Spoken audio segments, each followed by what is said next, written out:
Hello everyone, Assalamu alaikum. This is Sanjida, your favorite modest fashion blogger. রাত বাজে 12:30 হয়ে গিয়েছি লাইভ ড্রেসের সাথে, ড্রেসের ভালোবাসায়, ড্রেসের জন্য যাই বলো না কেন লাইভ হয়ে গেলাম। এন্ড সুন্দর করে হিজাবটা করে দেবো এখন। আমি একটু আগে যে হিজাবটা করেছিলাম দেখলাম কি এই হিজাবটাই আমার পুরো থ্রি পিসটার সাথে এত সুন্দর মানাচ্ছে।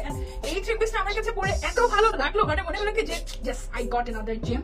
এন্ড এই থ্রি পিসটা তোমরা এন্ড আই থিংক এই থ্রি পিসটা তোমরা চাইলে যদি সকালের জন্য নিতে পারো, যদি তোমরা চাও আর কি। আর যদি না চাও তো ঈদের দ্বিতীয় দিন অথবা ঈদের তৃতীয় দিন অথবা ঈদের সময় যখন আমরা বাসায় থাকি, নিজেদের বাসায় এবং বাইরে থেকে মেহমান আসে, তখন তো আমরা অনেক গর্জিয়াস ড্রেস পরে একদম পুতুল সেজে বসে থাকতে পারি না, তাই না? আমাদের অনেক কাজ করতে হয় ঘরে।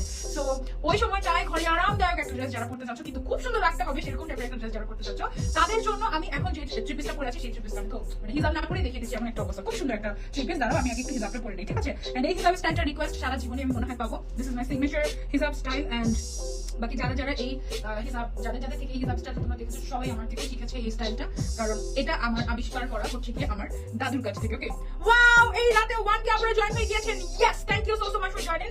আজকের লাইভে যদি আমাদের 1.6K, ওকে 1.6K আপনারা জয়েন হয়ে যায় তাহলে আমার পরে ড্রেসটা গিফট করে দিন। আমার পরে ড্রেস গিফট নাকি ব্যাগ গিফট, কোনটা গিফট বলো তো? আচ্ছা এই সেটা একটা পিন করে দিচ্ছি। ওকে, আমার পরে ড্রেসটা গিফট নাকি bag gift? It's 1.2K। Sorry, পাগলের মতো অবস্থা আমার। Extremely sorry for that. এখনই একদম সুন্দর হয়ে যাবো। তুমি জাস্ট দেখো, আমার কাছে এত ভালো লাগছে ড্রেসটা। I just love it. 1.3K, yes 1.6K হয়েই যাবে আজকে ইনশাআল্লাহ। 1.6K হয়েই যাবে ইনশাআল্লাহ আজকে। এন্ড খুব মজা হবে সেটা। আমি চাচ্ছি কি জানো, এটা ওনাটা একটু অন্যভাবে করতে যাচ্ছে আজকে চাচ্ছি না ওনাটা। দেখো ওনাটা সাইডে দিলে অনেক সুন্দর লাগবে, তাই না? ওনাটা সাইডে দিলে অনেক সুন্দর লাগবে, আমি চাচ্ছি অন্যভাবে দিতে। মানে আমি আমার আম্মুদেরকে দেখি এভাবে করে